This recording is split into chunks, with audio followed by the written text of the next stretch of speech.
Hello mga kasandok!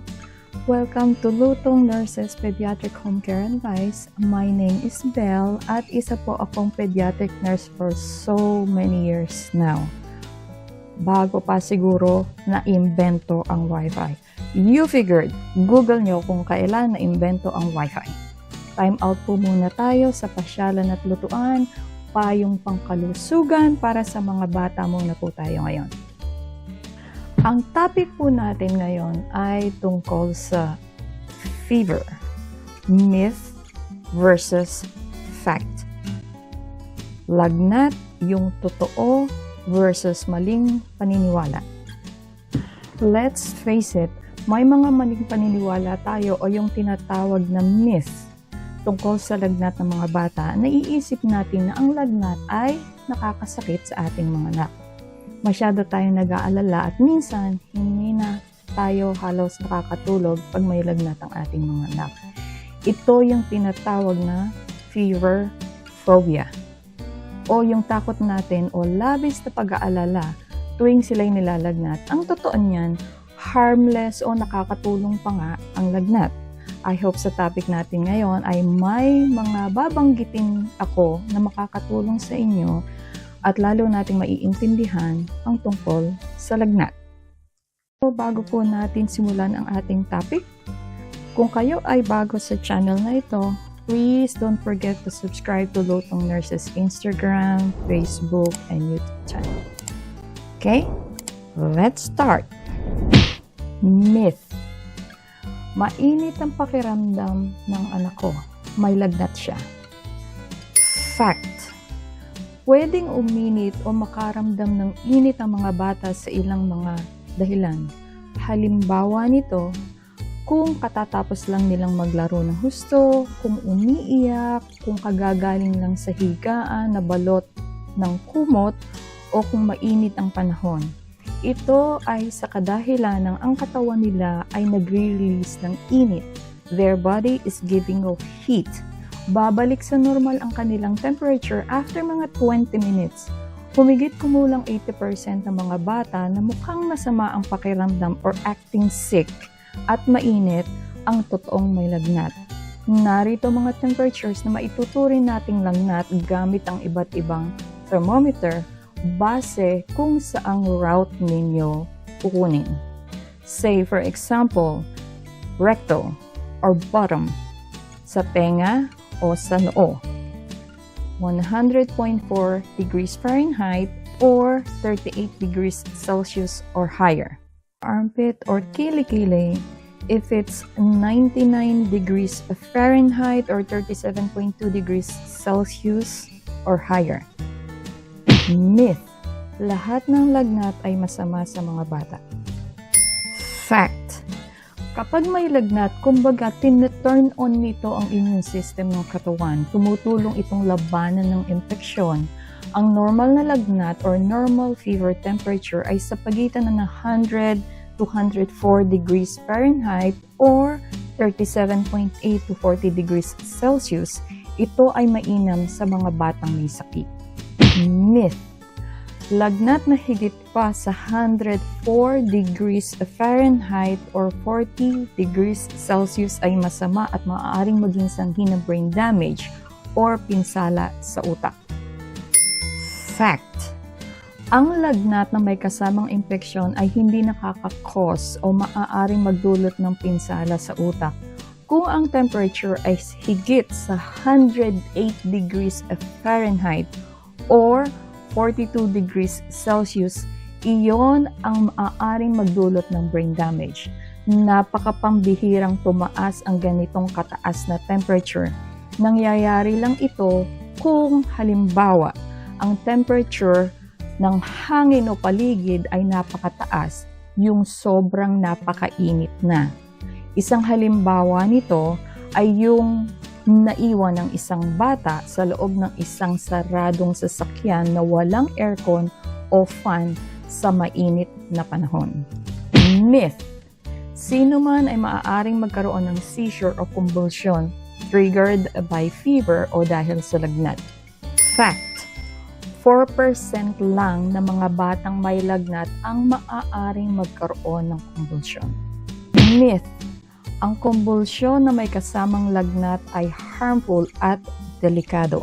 Fact: definitely, nakakatakot makakita ng batang kinukumbulsyon, how much more kung ito'y mga anak natin. Huwag naman sana.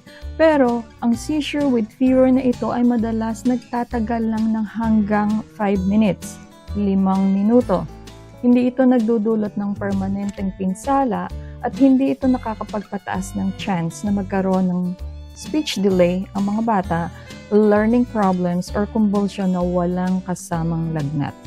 Myth: lahat ng lagnat ay kailangan gamutin agad o kailangan magbigay agad tayo ng gamot para sa lagnat.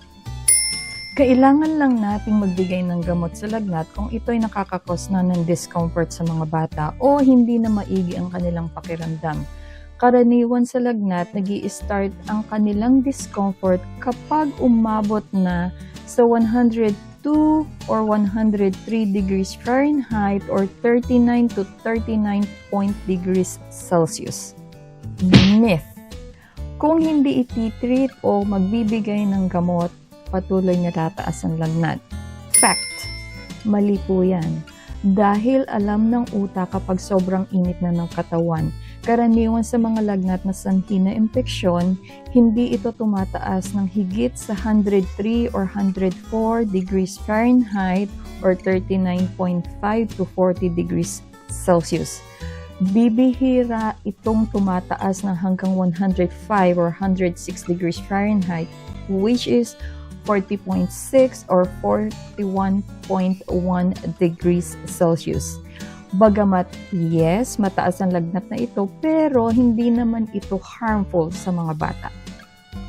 Myth: with treatment, gaya ng pagbibigay ng gamot sa lagnat, ang temperature ay dapat bumaba sa normal.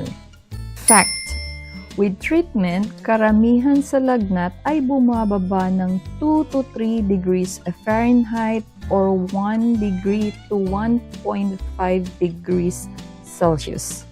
Myth: kung hindi natin mapapababa ang lagnat, the cause is serious or maaaring may seryoso itong dahilan. Fact: ang lagnat na hindi bumababa sa normal ay maaaring dahil sa bacteria or virus. Ang pagbibigay ng gamot sa lagnat ay hindi magbibigay sa atin kung ano man ang sanhi na impeksyon. Myth: kapag bumaba ang lagnat dahil sa gamot, mananatili itong mababa at hindi nalalagnatin ulit. Fact: kung ang lagnat ay dahil sa virus, usually tumatagal ito ng 2 o 3 araw. Kapag nawala na ang bisa ng gamot, bumabalik ang lagnat at kailangan ulit magbigay ng another dose. Nawawala ang lagnat at hindi na ito babalik pa kapag nalalabanan na ng kanilang katawan ang virus. Madalas ito ay sa pang-3 o pang-4 na araw. Myth: kung mataas ang lagnat, malubha ang sanhi nito. Fact: kung mataas ang lagnat, maaaring oo o maaari ring hindi ito seryoso. Mainam na tingnan ninyo ang inyong anak. Kung tingin nyo na looking very sick sila, doon masasabi nating maaaring seryoso ang dahilan nito. At syempre, if you are concerned for any other reason, patingnan na ninyo sila sa kanilang pediatrician. Myth: very important ang eksaktong temperature na nakikita natin sa thermometer. Fact: kung ano sa tingin nyo ang lagay ng inyong anak, iyon ang mahalaga at hindi yung isinasaad ng thermometer. Myth: may low-grade fever or sinat ang mga bata kung ang temperature nila mula sa bibig ay sa pagitan ng 98.7 degrees Fahrenheit and 100 degrees Fahrenheit, which is 37.1 degrees Celsius to 37.8 degrees Celsius. Fact: normal lang po ang ganitong temperature. Ang normal na temperature ay nagbabago sa buong araw. Madalas, mas mataas ang temperature sa bandang tanghali, hapon o gabi. Ang totoong low-grade fever o CNAT ay 100 degrees Fahrenheit to 102 degrees Fahrenheit, which is 37.8 degrees Celsius to 39 degrees Celsius. Sa kabuuan, lagi nating isipin na ang lagnat ay paraan ng katawan upang labanan ng impeksyon. I hope makatulong ang mga health information na ito para mas maintindihan natin ang lagnat ng ating mga alaga at para mabawasan na rin ang labis ng pangamba kapag nilalagnat sila. This health information is for educational purposes only.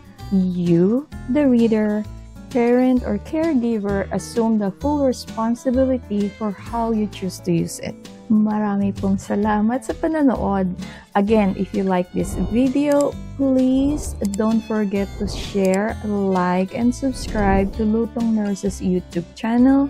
Follow us on Facebook and Instagram. Hanggang sa susunod nating video, God bless po!